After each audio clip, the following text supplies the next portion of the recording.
lane matchup. Coming out here for Huni, picking up that Poppy, but I mean, he's already doing a pretty good job. No summoners. Yeah, Tucson, he's going to get locked down. Tether coming through. Big burst of damage from the Graves. Helps take him down. Wolf actually finds the first blood. And bang! Just not even able to really push forward and get the assist in. He wasn't. At least for the moment. Now Peanut getting jumped on. Faker. Weaver's wall coming through. Faker, the flash over the wall. Exhaust immediately comes down. He goes low. Has to enter the Sanguine pool. Won't get much more damage in for the pop on the Hemo Plague. And now SKT, they have to kite back. One more shot on the Peanut would do it. Faker gets rooted up. Doesn't have the pull. And he goes down. Tucson finds the kill. Meanwhile, Wolf falls over by the blue buff. Kuro picking that one up solo. 2 kills on the board for... But Aurora still pretty good. Huni with the roam down. Trying to get this pinch down onto Kuro. Peanut's nearby. He's going to flash in for this one. Knocks him up with Keeper's Verdict. Now Peanut arriving into the line, plus collateral damage. Takes him out. They find the kill. Rolled a hunt pop by Spirit, but there's just no way for him to walk into 3 men behind. Tucson taking a lot of damage, but it's going to be 5 members in the bottom side. Bang and Wolf in such a rough spot. Bang gets caught out, knocked up by the depth charge, and taken out as Kuro pops him with that threaded volley. And that should be first brick going over to Afreeca. Wave's a little bit weak, but Marin's got plenty of HP. They'll be able to finish this off, no problem. And that was definitely the one he kept his flash for, but no getting out for Bang. It's kind of a laning phase point, right? That's super strong in the laning phase of LCK-LCS in particular, but in team fights, so much harder in a big map to be able to achieve as they want Wolf. Oh, Wolf, and he's just going to get popped. Strangledorns won't even have a chance to knock him up. He just goes down. The damage from Kuro and Spirit ripping through him. Desperately want to fight right now. Kramer can open up with the Ash Arrow. Let's see who he's going to try to choose. Kuro in a very nice position for the Weaver's Wall to cut off the rest of SKT. Ash Arrow comes out. They find Wolf. They'll slow him up. Weaver's Wall cutting out the rest of SK Telecom from retreating back towards that tier 2 tower. Peanut going to jump over with the collateral damage. They're still up front, soaking up as much as he can. He's still relatively safe on the Vladimir. Did use the Ghost. Looks like they'll... Probably going to be pretty tricky. It's only a Cloud Drake as the 3rd spawn, and another one that SKT could probably afford to give up, as Marin's overstayed.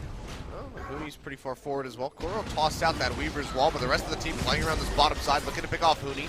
Hit by the Ash Out, dragged back in with a Dredge Line, and he goes down. So they do find it, so now no tanky front line here. Really left for Afreeca Freecs. So they're going to pinch in for this one. Huni's going to get sped up, rooted immediately. 3-man grasping roots. Yeah, that's going to be the end of the chase here for SK Telecom.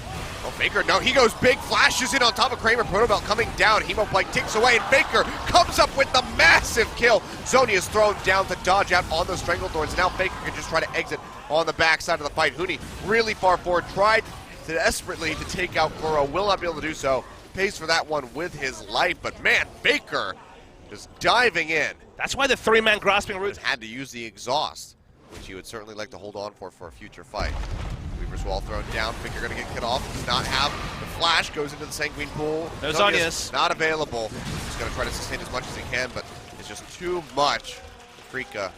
Nice collapse by 4 members. They take him out. It's probably the best time they have to take the Baron short of future kills. Hemo Plague threat is gone, with the Vladimir being dead, but Afreeca returned to the map, which pushing up lane slowly is, oh, they turn on Peanut. Yeah, Peanut gonna get locked down, popped up on the depth charge, and he gets taken out. Now that the Graves is eliminated, 45 seconds on his death timer, that should be the turn on to Baron. It's like SKT aren't even gonna try to put up a contest.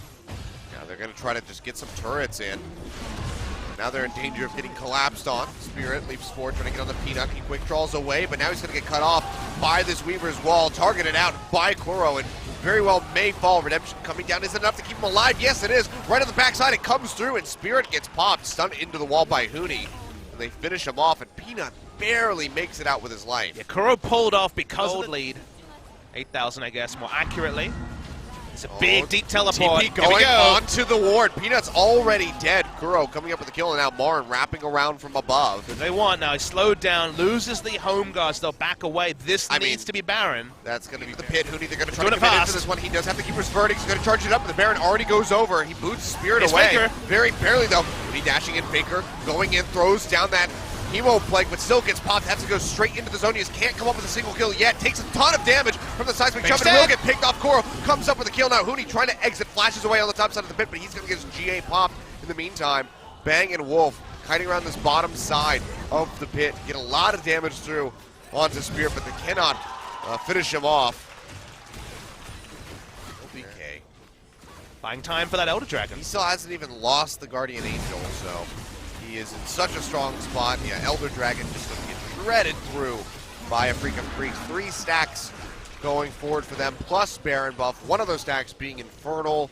Afreeca. Sustained damage can clean up, but when they're wearing Elder Dragon, when they're wearing the Baron, he looks far away, and Hoodie's caught. Yeah, way out of position. He's going to get locked down. Big Keeper's Verdict might just keep him alive, but Kuro's there to try to follow up. He does not have a flash to get over the wall, and he will go down. Meanwhile, Faker getting popped up by the depth charge, goes really low, goes into the Sanguine pool, pushing forward, trying to get some HP back, but he just can't do it. Kuro comes up with a double kill, and now Afreeca, with 2 members dead on the side of SK Telecom, will be pushing in, looking to end the game. Dredgeline forward onto Bang. Catches him up, forces out both of those summoner spells. The turrets are now collapsing. Peanut flashing over the Weaver's wall, trying to keep himself alive, but there's nothing that SKT can do to defend the base. They will lose this game too, and Afreeca Freecs will keep their hopes alive, and they'll be taking us to game number 3. And it was so disciplined from Afreeca Freecs. They did it so cleanly. At the end of the game, when they were fruitlessly following Marin, it felt like Afreeca's chase on Faker in game 1. So funny how this game kind of mirror what happened in game 1 with different teams. Spirit comes back in, and it looks super clean. No brain fades in the early game for SKT to exploit. And the Vladimir pick, which has never been a speciality of Faker, does very little.